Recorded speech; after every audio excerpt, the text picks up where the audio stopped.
Welcome to the Work Hard, Play Hard podcast. My name is Rob Murgatroyd, and I am a former doctor turned lifestyle entrepreneur. Each week, I interview some of the best minds on the planet on the science of achievement and the art of fulfillment. Today's episode is a mini-sode that we call Fri-Date with the Wife. In these mini-sodes, my wife Kim and I deconstruct the strategies that we've developed over the last decade to not only grow personally, but to turn our struggles into lessons and create fulfillment in all areas of our lives. Excuses are over. It's time to live. Let's dig into today's topic. All right, before we jump into this episode, I want to invite you to be considered for my Work Hard, Play Hard Mastermind by completing an application at workhardplayhardmastermind.com. So this mastermind is not like any mastermind you may have been to or heard of, I promise you. This mastermind is for 6 to 7 figure entrepreneurs that are working too damn much and aren't taking the time to have amazing experiences around the world with an incredible tribe of people. So every 100 days or so, I drop you into new experiences that are specifically designed to elevate your thinking, to give you new ideas. Look, you get your best ideas not staring at a computer. And actually, this is the way high-level people really collaborate with each other. They do it over a glass of champagne, watching the sunset in the south of France. So if you are ready to do some fun stuff around the world and really, really want to level up your tribe in one shot, fill out an application at workhardplayhardmastermind.com. We'll jump on a call and we'll see if it's a good fit. All right, let's jump into today's episode. Kimberly, you have the best driver husband in all of Italy. Murgatroyd, welcome to the show. Are you saying that your skills literally driving a car are the best? Mm-hmm. Yeah. So we rented a car yesterday. I'm pretty sure we're getting a bill for like $10,000 after our off-roading through Tuscany. So we were on our way to the Antinori winery, and my GPS decided to take us off-roading through I think they were trying to bring us into the actual vineyard of the Antinori winery and not necessarily to the front gate. What do you think? Well, I don't think any of that matters. I think what does matter is that your deft, skilled husband who has far superior driving skills than, I don't know, people like Mario Andretti, for example, just got you through that in such a safe and beautiful way that I just think you have a lot to be grateful for simply being married to me. I mean, if you just think about that. I don't even have words for this. Like, I thought we were going to get a divorce in the middle of the vineyard yesterday, going through it. Anyway, that's not what we're here to talk about. Not what we're here to talk about. We are here to talk about some fucking shit. So I love it. All right. So let me set this up. The other day, I was doing some podcast research, kind of just checking out our various, I don't know, what do you call them? Like where you put the podcast, like Spotify, Apple channels, platforms? Platforms, okay, good. Grandma. Okay. And I came across a review that was posted, and we have mostly 5-star reviews, and then there's like the one random person that thinks we hate America or whatever. Whatever. But I came across a review that I'm sure the reviewer is listening right now. I don't have your name. I wish I did. By the way, I think all reviews, it should be mandatory that you get the person's name and phone number. Well, listen, what you're going to get is you're going to get Camaro Girl 919 that has 2 followers and no. But that's not it. A picture of their cat. I know. Sorry. But I want their actual name and number so we can have a conversation. But anyway, so I came across this review, and I just think it's a really fun review that we're actually going to do an entire podcast on today. So this review, I'm going to read it to you. And I haven't actually read the review to Rob yet. I did preface with him. I wasn't going to. I was going to just, blindside him with this and see what came out. But then I realized we should probably have a conversation about it first, because we are going to have 2 entirely different takes on this review. Rob is going to be more willing to say, If you don't like me, don't listen. Get out of my car, Alice Shalene Johnson. And I am more likely to want to have a conversation about it, and I can see through it. So, or rumble. Or rumble. You're more likely to rumble than me. Rumble? Yeah. You think I'm going to take someone to the mat on this? I think you're much more rumbler than I am. I am, but not on this. All right, let's get to it. So let's start with, it's a 4-star review. Okay, so we still got 4 stars out of it. Here's the review. And Rob, let me get through the whole review as best as you can. Do we need to shut your mic off? I was just about to say, you're going to have to turn my mic off. All right. What is with the bad words? I love the show and I've been listening for a couple of years, but I'm getting tired of the swearing. I recommended the show to a few friends and they all complained about the same thing and couldn't get into it because of that. I don't believe professional people talks in this manner. Typo. I work for a Fortune 500 company and I have never heard my CEO or higher management expressing themselves in this way. Do you like the voice I'm giving to this? I am assuming your type of audience are professionals. I'm not sure who you are trying to attract with this language. This is the only reason I'm giving it 4 stars. And I am so excited that you moved to Italy and can't wait to hear all about it. Don't say anything, okay? Just sit in it. Hold on. This is so fun for me because I'm like watching his face. This is the one day I wish we had a video podcast. I want to go kind of subject by subject here because I want to break it down. This is not going to be. I am allowed to have a reaction to what you just. I cannot. You can't have me just sit here, have no reaction, like I'm in some kind of like Game of Thrones torture chamber, and then you're just gonna give me what you want and then get reactions. No. This is not how it works. No. I'm a human being. I have rights. You are, and you do. But hold on. First of all, thank you for taking the time and writing a review. And what I think is great about it is when someone puts something out publicly, we have no way to respond to a review online. It's not like Yelp where you get to respond to the reviewer. Like we literally have no way to respond except this platform. So I want to respond and I can tell you right now, we're going to have different takes on it, but at the end, we're going to come together. So it's going to be cohesive. I can feel it. So, okay, go ahead. Go ahead, Robert. First impression, Rose. Okay, but you can't interrupt me. Okay. So there's 2 roads I want to go down. Road number 1 that I want to go down is, lady, go fuck yourself. Like if you don't like the show, there's 700,000 fucking podcasts to listen to. Don't pick mine with all the fucking cursing, okay? Don't take hold on. You're going to have to sit there. I listen to you, now you're going to have to listen to me. Don't take the time to give me your impression about the words I use and or don't use. Number 1. Number 2, I could give a fuck if you are a Fortune. I see that. You can't interrupt. Hold on. I see where this is going. No. But here. Then you're interrupting. Okay, then you go. Okay, that's not what I want. I want to take this section by section, okay? Because you're not allowing me to answer. You're going to get time. You're going to get time. I asked for time now. You gave me time on the clock and you took it away. I knew you were.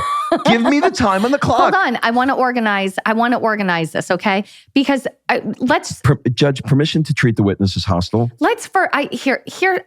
I'm okay with... We can go back and forth on this, but I really want to provide a little bit of value and not just... I am. No, you're not. You're not letting me. You're not providing any value because let's just go through this in chunks, okay? Let's take the first half of it in general, okay? The swearing, the not wanting the swearing, and let's pack that in with who are you trying to attract with this audience? Okay, first of all, there's this word that people throw out all the time.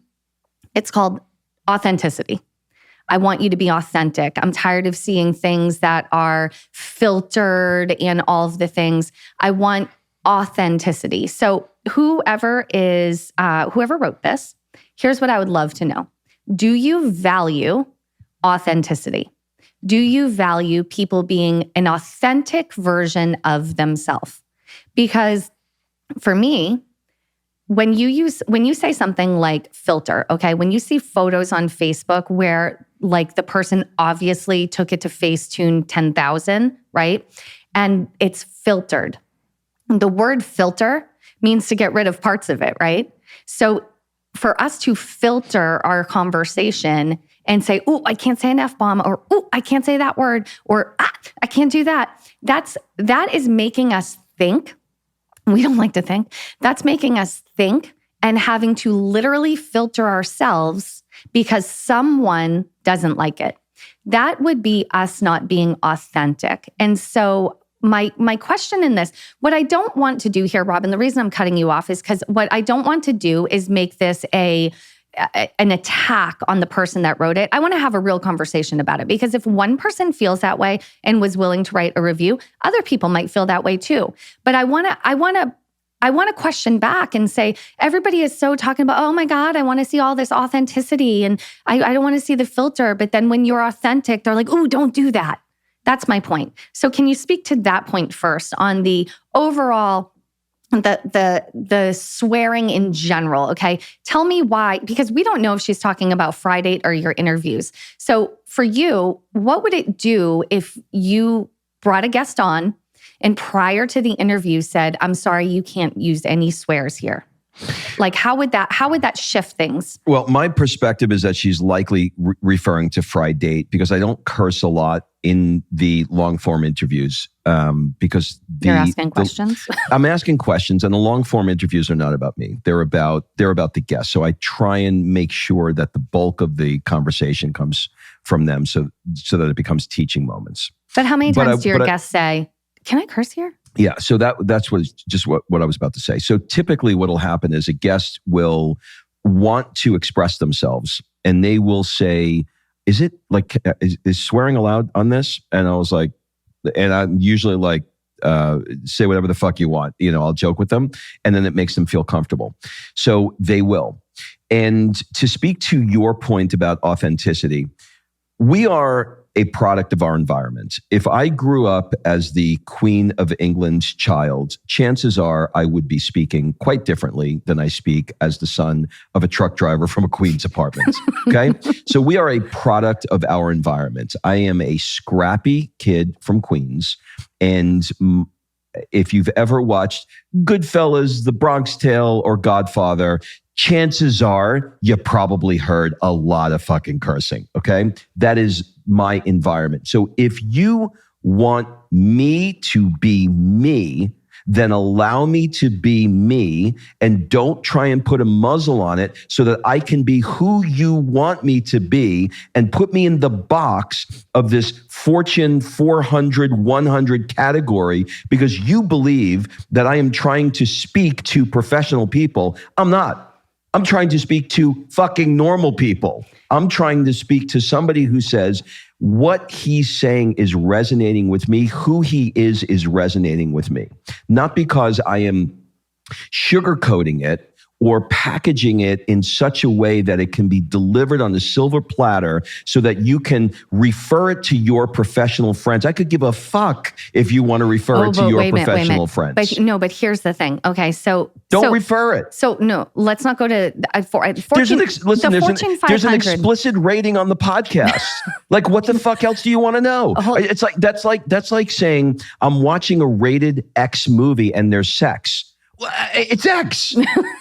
It's an X movie. You put the porno in the machine. You put the it's a triple X. Okay, but hold on. Okay, but here's the thing. So it was. We're going to talk about the Fortune 500 portion of this and the professional aspect of it in a second. But for this, here's what I want to say about with the authenticity and who are you trying to attract? What audience do you think you're going to attract with this foul language? Do me a favor and Google who the number one podcast host is right now. What's the number one show? The Joe Rogan Experience. He's literally high, drunk, and swearing through the whole thing. That's him. That's who he is. Here's the beautiful thing about Rob and I. Why does Joe Rogan not have this? He probably does. He probably does. Here's the beautiful thing about you and I, Rob. We didn't do a focus group to determine what our brand should be and what people want to hear and how we should act. I hate being shoulded on. How we should act in order to attract the right person into our funnel, right? Like, That's the world, by the way, of corporate America. So I can tell that this person works in corporate America because the entire thing of corporate America is about your image. It's about, look, every single person that works in corporate America, you walk in a suit and a tie, and there's a dress code, and now everybody looks the same because you have to fit into the box. You have to fit into the image. The jokes about we're going to run this up the flagpole and let me circle back on that later. Like, corporate America has their own lingo and their own box. Corporate America loves to put people into a box. And by the way, we happen to run this event called Work Hard, Play Hard Mastermind Experiences with all the CEOs and the upper management people and the startups. I promise you, they use foul language. We've heard it. They could give a fuck about it. They could care less. By the way, I'm intentionally trying to up level the Fs. But don't. It's fine. So the thing with corporate, like, I can tell this was written from a corporate perspective because you have to fit into the corporate box. We didn't do a focus group on this. Rob and I get a microphone whenever we can ask our daughter to be quiet for an hour so we can record, and we are who we are. So I'm going to play again with you. But hold on. My point of pushing this envelope is because it bothers me that I see people throw up quotes and talk about authenticity and talk about do you and don't let anyone, dull your sparkle or should on you or whatever. But then they write some shit like this that's like, oh, I really wish you wouldn't do that. Right? Well, but guess what? You can't have it both ways. You can't say, I love you guys, I love who you are, but if you wouldn't mind not talking about this subject, if you wouldn't mind not using those words, which, by the way, when I was growing up 150 years ago, you couldn't say shit on TV. That word could not be said on TV. Now I am blown away by the words that actually can be expressed on TV because words change. And what are swears? So I did a little research just to kind of go into this. And fun fact, Joe Rogan actually did an incredible podcast with Dr. Andrew Weil. If you don't know who he is, he created the anti-inflammatory diet. He kind of reworked the food pyramid. He is a natural, holistic-minded guy. But they did an entire podcast on the science behind swearing. And I wanted to give a couple of points. And Rob, I know you can provide some color on this too. But keep in mind that why do people use swear words or vulgar words, right? They use it to emphasize a point. They use it to release and show emotion. It's like an adjective, right? It shows emotion around a subject. Like, we're not just sitting here dropping bombs left and right, like a couple of sailors that can't keep it together. Like, we will only use it in passionate sentences or when Rob is trying to actually provoke the person that wrote this, which is another form of emotion. It provides emotion and urgency. There is pain relief. All right. So this person, whoever you are you a parent? Okay. Do you have kids? Do your kids have Legos? If you get up in the middle of the night to go pee and you step on a fucking Lego, what word comes out of your mouth? Jiminy Crickets? Oh crap, I stepped on a Lego. I promise you, if you've ever stepped on a damn Lego before, the first word that comes out of your mouth is not going to be a good one. It's going to begin with an F or an S. It's one or the other, right? That has been scientifically proven to reduce pain. Swearing has been scientifically proven to reduce pain response, to relieve stress, and to show extra emotion and to get it out. So they've actually done studies that show that people that swear are, number one, more honest. Why? Because if whoever wrote this post were to step on a Lego and say an F word or an S word, she's being honest in that moment. But if you stick a microphone in front of her or put her into the duck suit that she's got to go to work in, then all of a sudden she becomes filtered and authenticity dissipates and you're not honest anymore, right? Filtering yourself is not an honest representation of who you are, because if you step on the goddamn Lego, who you are is coming out. And if you say Jiminy Cricket's good for you, then you're obviously from the Midwest, somewhere deep in the Midwest. But it's like, that there is actual science behind swearing, and swearing through the years has changed. And so there's a lot of other things to evaluate here.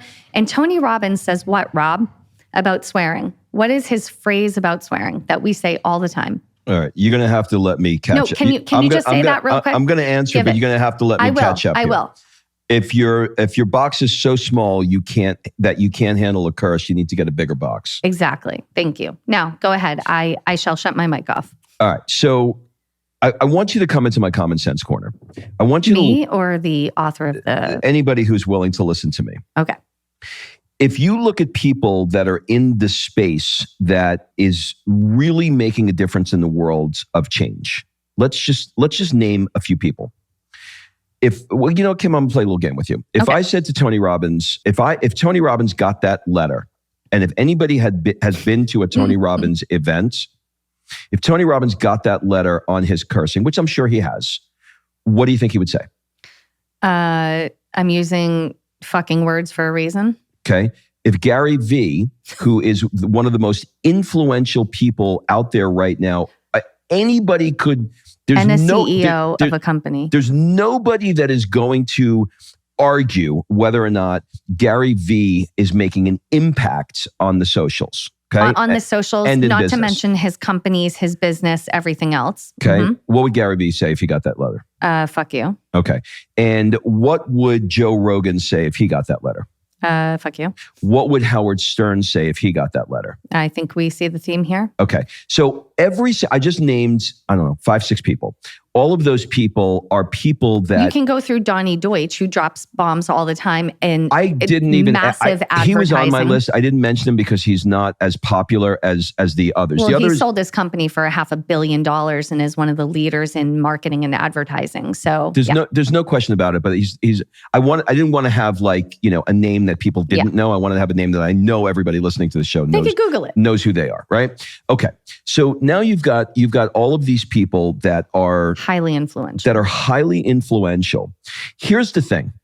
The reason why I take such a stand about this, if Howard Stern, let's use Howard because he's been around the longest, and I think there's nobody on the planet that doesn't know him. You could say, I think he is, it's like he spends his life doing like college humor and dick jokes, and I can't stand the guy. But you cannot argue that he has been around for 1,000 years and highly, highly successul. If he had a letter like that and he decided, oh God, I want to get higher ratings. I really want to have my podcast, my radio show shared with Fortune 400 company people. So I'm going to change who I am. Every single thing about that show would be different because he is not himself. So if I don't push back and say, go fuck yourself, lady, I am going to change. I'm going to be something different. And what you're going to get when you listen to me is a filtered, different person. And the entire show changes. Everything about me. So don't tell me to change who I am. Don't tell me to change the words that I'm using, because do you know what the curse word was in the late 1800s? I watched a television show, CBS Sunday Morning. Google CBS Sunday Morning and cursing. And they did a piece on what curse words were through the years. If you said the word in the late 1800s, Jiminy Crickets, it was a big fucking deal. Like it was basically as big as saying the F word. Curses have evolved over the years. And right now, the word shit is not that big a deal, right? But it was a huge deal, 40 years ago. The point is that you cannot governor or change who somebody is because you have a box that you want to put somebody in. Go listen to another show. You good now? You feel good about that? Until you rev me up again. Okay. So I think that, the reason why I really wanted to spend time on this today is not to fillet whoever. I don't have a go fuck yourself approach to this because I'm like, you know what? She's entitled to her opinion. And by the way, we completely made this a female. You know that, right? Like we completely made this a female. Why did we make her a woman? I don't know. I just sort of feel like a dude would never write that. I just sort of feel fucking dude would never ever. And let me tell you, you're really going to be pissed at me now. If a dude actually wrote that, I'm not quite so sure he should have his dude card. That's not kind. It's not kind, but it is not the most masculine thing to do. No. Okay. Oh my God, he's cursing. Oh my God, let's please not go into that before you lose the rest of your audience, okay? No, my people are my people. No. So the thing is with this for me, I can see behind this, this is someone, maybe most likely a female, but whatever, that obviously works in the corporate America and has an image that she or he believe their corporate people don't do, which is, to me, the funniest thing in the world. Because if you've ever watched like Wolf of Wall Street or any of those names that you just said, the corporate people, when they are not being filtered, when they are being authentically themselves, I'm going to tell you 90% of them still curse. I'm going to tell you 90% of them love when they are on their own, out of the view of what people think they should be doing. Corporate people are taken and filtered and modified and dressed in the same outfit. Like it's like Handmaid's Tale when you look in a corporate office. Everyone's walking around in a blue suit. I just got it. Yeah. I just got it. Here it is. You ready? The whole theme of this is I would much prefer if you guys were more professional, right? That is her. You got the wrong podcast. Hold on. I just got it. Her whole point is I want you to be professional. Yeah. Okay. If I walk into a restaurant, I don't want the waiter to say to me, "Hey, you want a fucking table?" It's not professional. I am in a professional setting.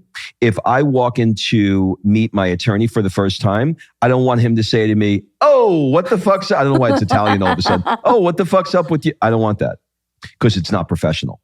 So I agree that there are things that are professional, right, and there are things that are not professional. This platform is not designed to be a professional platform. Thank you. This platform is designed for two people, a husband and wife, to have a real conversation about life, challenges, wins, failures, in a real and authentic way. It is not a professional setting. Right.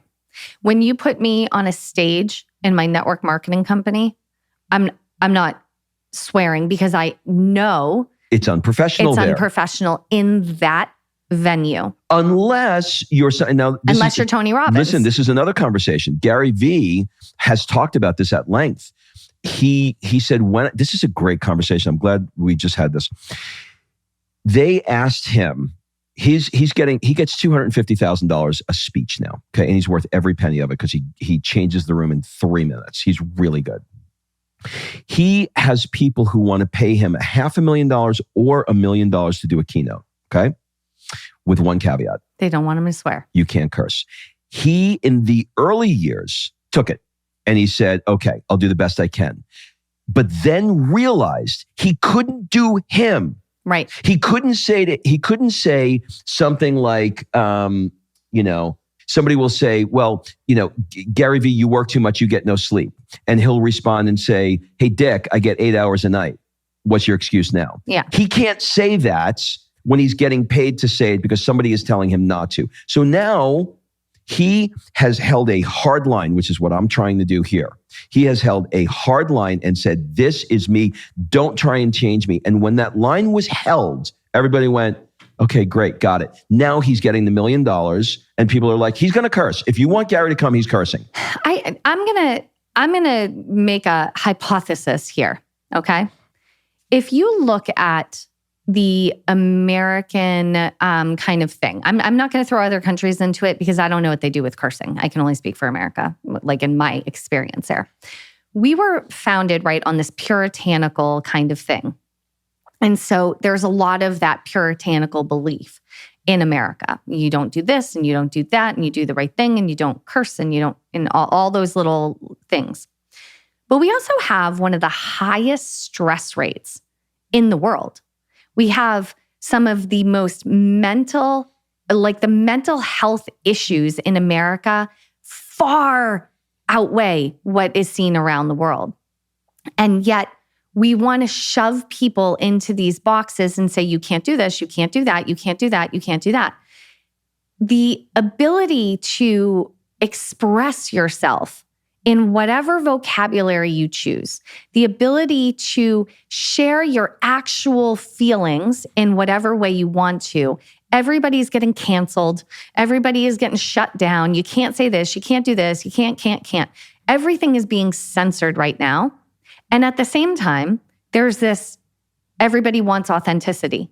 It is the most competing thing so if you're someone in the public eye, even for us as minimal public eye as we are, right, on this platform of podcasting, we have people who I get emails, please don't talk about politics again. Why do you hate America? Why are you swearing?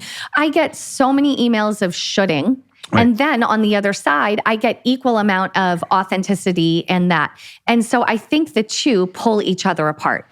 So when you have this pull between this editing, censoring, shutting people up, canceling them for their opinion, and then on the other hand, you have, I really need you to be authentic and do you, sister, and don't let anyone dim your sparkle and all that shit.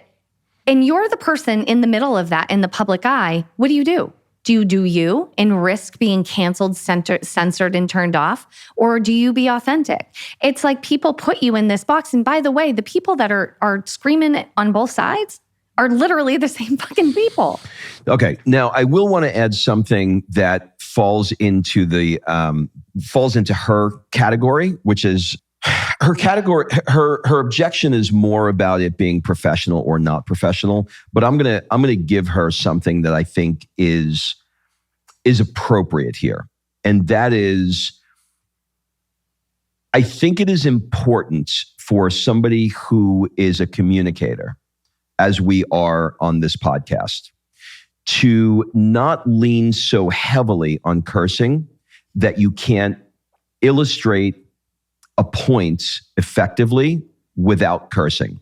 So there is a side where you can go too much in the other direction, where imagine doing an interview with Tony Soprano, and it's like this fucking guy comes in the fucking room and you did an interview with one guy that was just like that. And so you can go, I wouldn't call it unprofessional because I don't think that's the right word. But if you don't have in your arsenal the ability to communicate effectively without leaning on a curse word in every other sentence, then your ability to be persuasive, to be communicative is it just isn't there, and then you need some work there. But that's not her point. Her point is, I don't want to hear any of it. But hold on. So one more thing, and then we'll wrap this up, because I think this is a big part of it. She mentioned in the, what do you call it? The review, that she had recommended this to her other professional friends, and they complained about the same thing. And so this is interesting because there's an ego in this. I love this podcast. You should listen to it. They get the podcast. There's swears in it. You recommended a podcast to me with swears in it? That's not kind. That's not professional. And so there has to be a bit of an ego bruise where it's like, so if you're in this professional environment and you're expected to, on the appearance of things, be the person that's so professional, and I don't swear, and I wear the blue suit, and I do all the things perfect, and I go up the flagpole and circle back around, right? So you have that box, and then you give someone a DVD that's like XXX, and all of a sudden it's like, oh, who are you? Who are you? Because now I thought you were this perfect person that fit in this box and didn't do any of these things. Now, this is interesting. Did that make sense? It made perfect sense. Now, let me give you the other end of this. This is really interesting.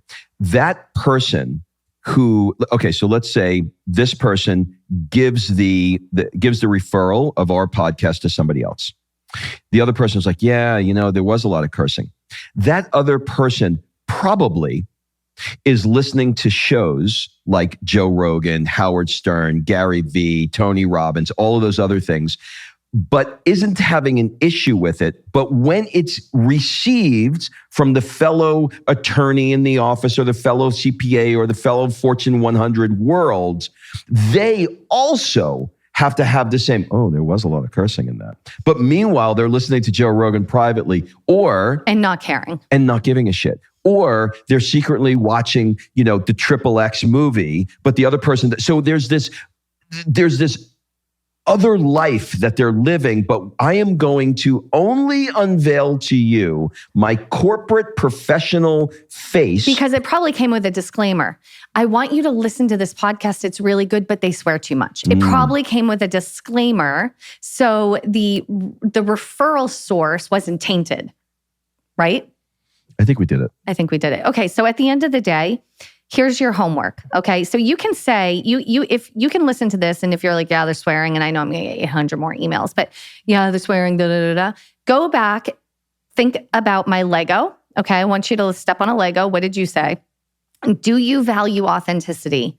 And if you actually care about learning about the science of swearing instead of just sending me a message telling me not to do it, then go listen to the podcast with Joe Rogan and Dr. Andrew Weil on the science behind swearing, or just do a Google search because you'll find Harvard studies on this. And they're really interesting, and it might just drop a little F-bomb into your life. And by the way, if you don't want to hear swear, don't please. Swipe up. Kim is going to have a completely opposite opinion. If you don't want to hear us curse, turn it off. Don't fucking listen to the show. No, I agree with that. Okay. Yeah, right. If you don't like it, go somewhere else. It's fine. I don't care. need your letter. Okay? You want the letter. No, I don't want the letter. I don't want the letter. I don't have time for that. All right, don't send the letter. Don't send the letter. Okay, have a great weekend, everybody. We'll see you next week. Bye-bye.